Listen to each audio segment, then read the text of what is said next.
Po silnej prietrži mračien sa viaceré potoky Hornej Oravy vyliali zo svojich korít a zatopili okolité záhrady, domy, podmýli brehy a zablokovali viaceré cestné komunikácie. Najviac boli postihnuté obce Liesek, Zábiedovo a mesto Trstená, časť Hrady a prejazd na Brezovicu, kde voda strhla Áviu a zablokovala premávku. Na miesto sme sa ani nemohli dostať kvôli vysokej hladine vody, tak v zápätí nás náš operačný dôstojník poslal na pomoc ľuďom bývajúcich v okolitých domoch, kde sme zahájili čerpanie vody zo zatopených pivníc. Ťažká technika sa snažila sprejazniť cestu na Brezovicu a čerpadlami sa odvádzala voda zo zatopených pivníc rodinných domov. Škody riadne, no, čo budeme rozprávať. Všetky, celý pivničný priestor pod domom.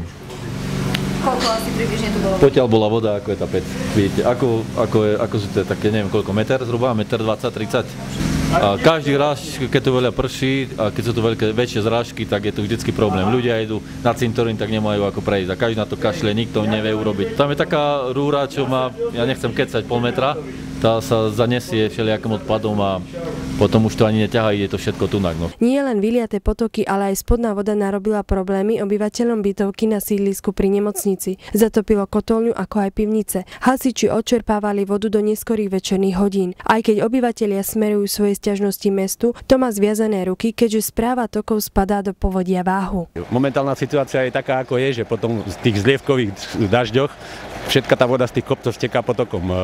Mesto, čo mohlo, poskytlo hasičskú techniku, pomáhajú ľuďom vyťahovať vodu z pivníc, ale určite budeme na to tlačiť, aby sa to riešilo a neodkladalo na ďalších 15 rokov. Už vám tečie tej zborov.